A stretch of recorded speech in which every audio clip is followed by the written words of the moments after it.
Hey y'all, this is Terry. I thought we would go over today the probable cause affidavit for the suspect in the murder of the 4 Idaho students. The probable cause affidavit was written by Brett Payne, who is a peace officer in the county in the state of Idaho. So a lot of what they say is when they arrived there, and they arrived there around 4 p.m., but the initial 911 call was for an unconscious person at 11:52, I think, a.m. So that's going to become important later because they believe that the murders happened between 4 and 4:30 sometime. So, or 4:20. So that's a really important thing to say. Okay, I'm going to read. Let me just say this about the affidavit. It starts out with these officers getting there and with what they found. They found Xana and Ethan on the second floor in Xana's bedroom, and they found, or the west bedroom on the second floor, and they found Maddie and Kaylee on the third floor in Maddie's bedroom. They found the dog that belonged to Kaylee and her boyfriend or ex-boyfriend in Kaylee's room. Maddie and Kaylee were both in Maddie's room. So there's no sense. They were obviously killed by a sharp-edged weapon. They knew that much. And beyond that, there's really nothing of import in that part of the affidavit, except that, and critically, that they found the sheath of a K-bar knife to the right side of Miss Mogan's body.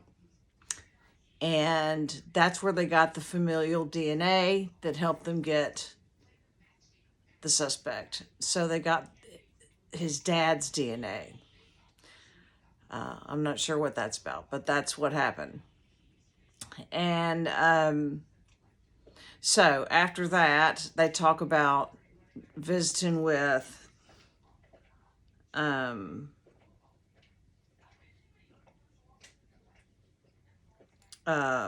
2 surviving roommates, BF and DM, we'll call them, because that's what the affidavit calls them. BF's bedroom was located on the east side of the first floor. DM's bedroom was located on the second floor on the east side. So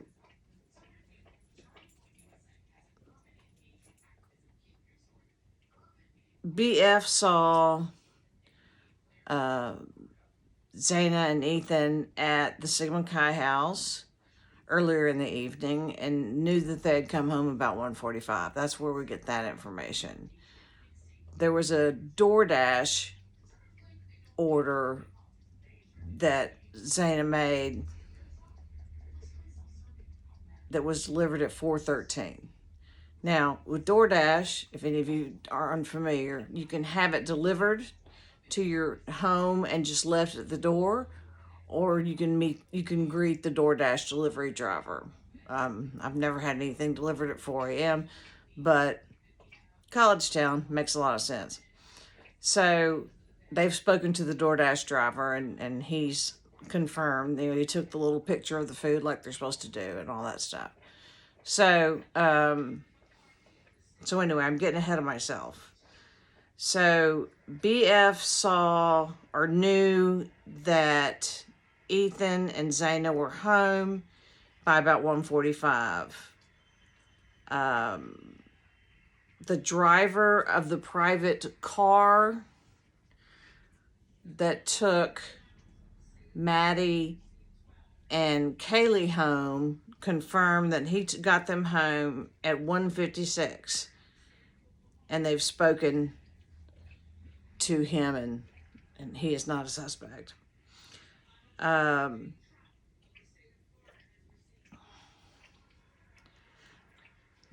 and BF, the two surviving roommates, made statements during interviews that indicated that all the occupants of the King Road residence, 1122 King Road in Moscow, Idaho, were at home by 2 a.m. and asleep, or at least in their rooms, by 4 a.m. With the exception of Kernodle, who's Zana, who received a DoorDash order at about 4 a.m.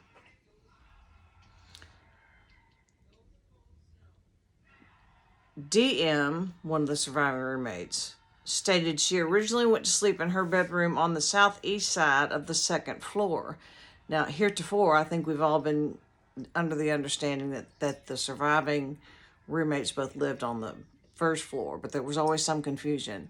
Well, not DM, she lived on the east bedroom of the second floor.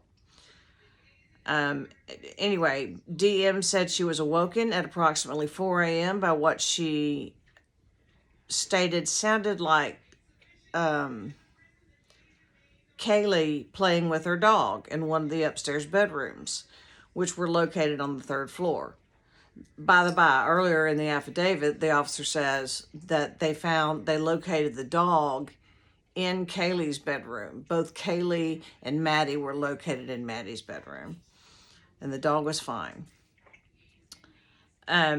Anyway, she was awoken at approximately 4 a.m. by what she stated sounded like Nkavez playing with her dog in one of the upstairs bedrooms, which were located on the third floor. A short time later, DM said she heard who she thought was Goncalves say, excuse me, I'm so sorry, Kaylee, say something to the effect of, "There's someone here." A review of records obtained from a forensic download of Kernodle's phone, that's Zana, showed this could also have been Kernodle, as her cellular phone indicated she was likely awake and using the TikTok app at approximately 4:12 a.m. DM stated she looked out of her bedroom on the second floor, but did not see anything when she heard the comment about someone being in the house. DM stated she opened her door a second time when she heard what she thought was crying coming from Kernodle's room, that's Anna's room. DM then said she heard a male voice say something to the effect of, "It's okay, I'm going to help you." Now, from the affidavit, she said she heard a male voice say. I think if it had been Ethan, she would have said, "I heard Ethan say." I think that's something that the perpetrator or suspect said. At approximately 4:17 a.m., a security camera right next to the place where the murders occurred picked up a distorted audio of what sounded like voices or a whimper followed by a loud thud. A dog can also be heard barking at that time. The security camera is less than 50 feet from the west wall of Kernodle's bedroom. DM said she opened her door for the third time after she heard the crying and saw a figure clad in black clothing and a mask that covered the person's mouth and nose walking towards her. Gosh, she must have been so scared. DM described the figure as 5'10" or taller, male, not very muscular, but athletically built with bushy eyebrows. The male walked past DM as she stood in, open quote, "frozen shock phase," close quote. The male walked to the back sliding glass door that's on the second floor. We've all seen pictures of it. DM locked herself in her room after seeing the male, and DM did not state that she recognized the male, which led investigators to believe that the murderer then left the scene. However, if I were DM, and and I can't possibly put myself in that situation, but I'm just saying I could totally understand going back in my room, locking, barricading the door, and just freaking out for a goodly period of time. I don't know what happened, but I don't know why it wasn't until almost noon that the 911 call was made. But nonetheless, bless her heart. I mean, I imagine she wasn't in shock, and just in horrible shock. They also found, during the processing of the crime scene, they found a latent shoe print, which was located during the second processing of the crime scene. First, by using a presumptive blood test, that would be what you all have heard as luminol. And then amino black, a protein stain that detects the presence of cellular material. So the detected shoe print showed a diamond-shaped pattern, similarly to the pattern of a Vans type shoe sole. You know, Vans, those little slip-on shoes. And just outside the door of DM's bedroom, located on the second floor. This is consistent with DM's statement regarding the suspect's path of travel, or path of egress, how he left. I'm sorry if I'm taking a long time reading this. It's very small and I have very poor eyesight. I also have no makeup today because this is just a serious thing, and who gets dressed up for a serious thing? As part of the investigation, an extensive search, commonly referred to in law enforcement as video canvass, was conducted in the area of the King Road residence. The video canvass was to obtain any footage from the early morning hours of November 13th, 2022, the area of the King Road residence and surrounding neighborhoods in an effort to locate the suspect or suspects' vehicles traveling to or leaving from the King Road residence. The video canvass revealed and resulted in the collection of numerous surveillance videos in the area from both residential and business addresses. I have reviewed, this is the affiant, the statement, the person making the statement, this is what he's saying.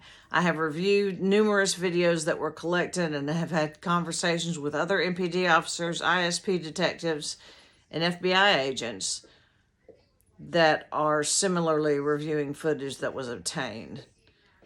So the white sedan that they're hereinafter going to call suspect vehicle number 1 was observed traveling around 1122 King Road 3 times before finally finding someplace to land, and then was seen speeding away from the residence at approximately 4:20 a.m. So they also got video surveillance from, he was a student, the suspect is a student or was a student at in the PhD program over at Washington State University, and that's about 10 miles from Moscow in Pullman, Washington. So they went to Washington State University in the student housing that he lives in there, and got video from there, which showed him leaving there at approximately 2:39, I think that's what they said.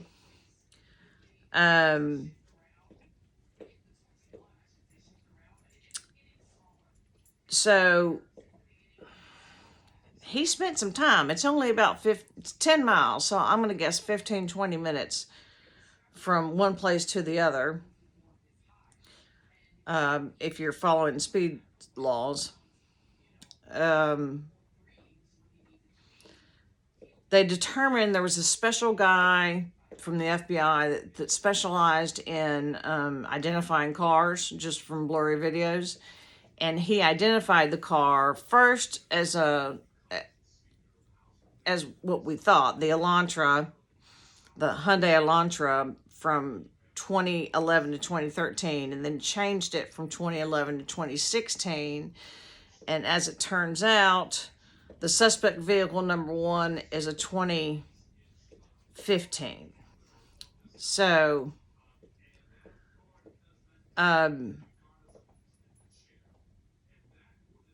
they observed the white car leaving Pullman, Washington prior to the crimes.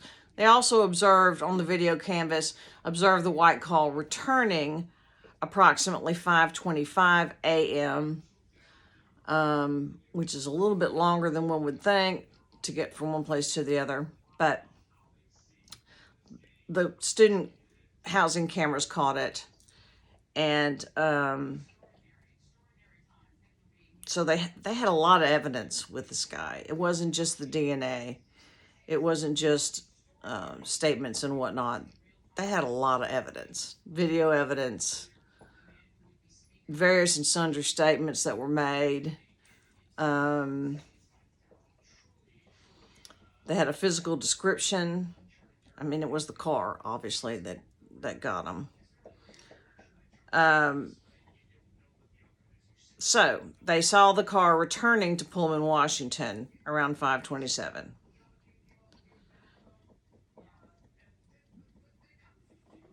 Then everybody looked up Elantras and who was registered and what was going on around the Pullman and both university towns, Pullman, Washington, and Moscow, Idaho. And once they did, they discovered that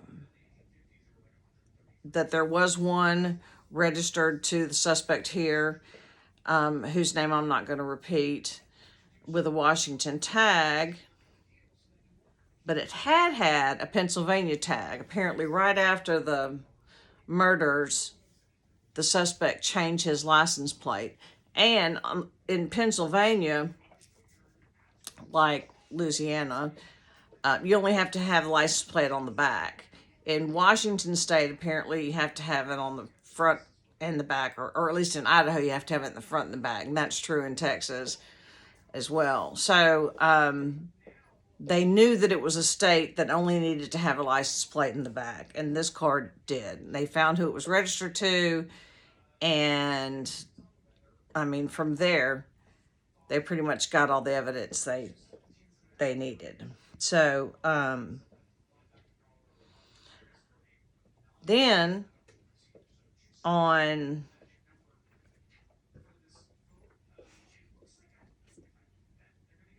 October 14th of 2022, this is prior, this is a police contact that the suspect had having to do with his seatbelt.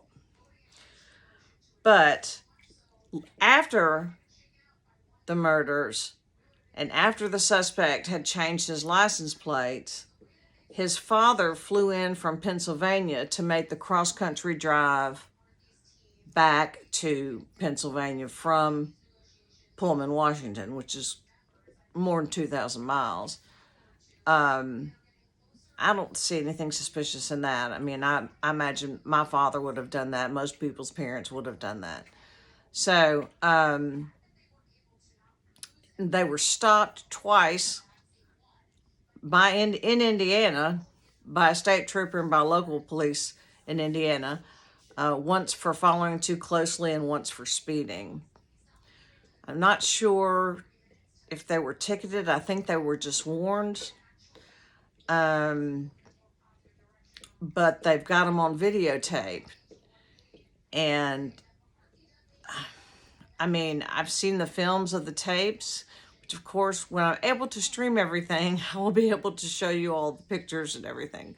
But I've seen them, and the guy just looks, the suspect, the father looks completely normal. The suspect looks like he's got that, I don't know, I mean, creepy, is that the way to, just like that 10,000-yard stare, just empty in the eyes. It was really sort of disturbing to see him in a car with his dad, who seems like a regular guy. So they finally just the other day, arrested him at 5 in the morning. They usually like to go in, or 3 in the morning. They usually like to go in when they're asleep and less likely to resist. So they did that, and we talked about that earlier in the videos. And apparently he's on suicide watch. He waived extradition, so he is now back from Pennsylvania, where he was held for 4 days. Now he's back in Moscow, Idaho, and I mean, it sounds like they have so much evidence. I mean, there was obviously so much more going on behind the scenes than we even knew. As I said before, I thought they had a suspect before, but there was so much going on, and they've got lots and lots of evidence, and they'll get lots more evidence because now they have the car. And a car is a virtual cornucopia of evidence to a police investigation. The affidavit goes on, and it's very long and very small. It's hard to read, but they found out a lot about this guy, and they followed him around. Once they figured out who the suspect was in their based on their discoveries, once they figured it out, they kept an eye on him, and apparently they followed him all the way across country. At least somehow. And then there's video, or there's aerial, I don't know, quite animation showing a drone flying over his parents' house in Pennsylvania a bunch of times for 2 hours on the early morning that he was arrested. So they were keeping an eye on him, making sure nothing else happened, I imagine. But I just keep thinking, having read this, I just keep thinking about that poor roommate who just apparently was just scared out of her mind, as anybody would be. And I hope nobody, and comments to this video, please don't take any sort of stance against that poor child. You know, nobody knows what they would do in that situation. I mean, I'd probably pass out. So I have no idea.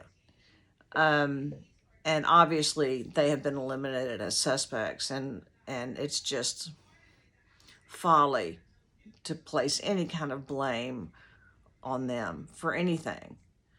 I'm sure they have survivor's guilt and all kinds of stuff. I'm sure they're really struggling right now. So I say we pray for them, and I will get back to you with more evidence, because we're bound to have more come out. He didn't plead today in his arraignment. Apparently that's not how it works in Idaho. They do the arraignment, and then the plea is, they do a preliminary hearing, and then they do a plea. So that's different from Louisiana and Texas. So I don't really know the laws of procedure, the rules of procedure in Idaho, but he didn't make a plea today. He just said he needed a lawyer for indigent defendants, and that means a public defender. So there will be more coming out, and I will go even more into the evidence that we have so far. But I just wanted to pop on and kind of read this to y'all, and just, you know, they knew so much that we didn't know they knew. Of course, I think the police and law enforcement in general have handled this with professionalism, and I think they should be applauded for how they've done this. And they've apparently found a suspect who will, in fact, at least have a preliminary hearing.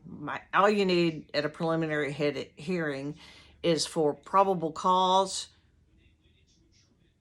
which means this suspect probably committed this crime. More likely than not, that's probable cause, based on facts and circumstances. So I think they can probably meet that burden Then they go to trial, and it's the state's burden to prove that he committed the crime beyond a reasonable doubt. That's a much, much higher standard. So unless he pleads out, there'll be a trial eventually.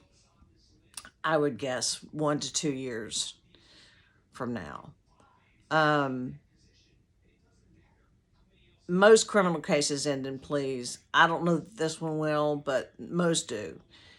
And that will be, if it does go to trial, that would be really interesting to me. But Idaho is a death penalty state, so obviously death penalty is on the table. Prosecutors didn't mention it today. The judge mentioned it, that it was the maximum penalty for these crimes. So we'll go back through everything. And again, I'm going to start from the beginning on this and just kind of do a timeline and a rundown. And now we know so much more. And I'd like to, but I wanted to pop on with the affidavit information. But I'd like to go through and just go make my own timeline and put it up on the screen and have you review it.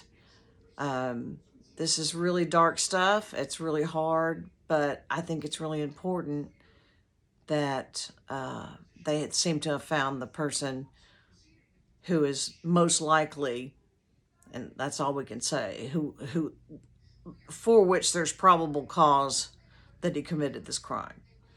So if you'd like to come back for the timeline and for the deep dive, it's coming. I'm still trying to get my technical stuff together. I've got everything I need. I'm just having a YouTube issue. So please do come back, subscribe, hit the notification button, whatever you want to do. I'm definitely going to be covering this among many other trials. There's a trial that's supposed to be January 23rd. It could get postponed, but it's the Murdaugh trial in the Low Country. Y'all might have heard of that in South Carolina. This family, this man is accused of killing his own son and his wife, along with his housekeeper. Although that's not the charge, but that's a suspicion. Aside from all of his stealing from his law firm and from his clients, he's alleged to have murdered his wife and son. So that's going to be a trial that's just a little bit crazy. So we'll be streaming that. God willing, I can get everything set up. So just wanted to let y'all know the latest on this case, and tune in soon. I'll be back. God bless you. Bye-bye.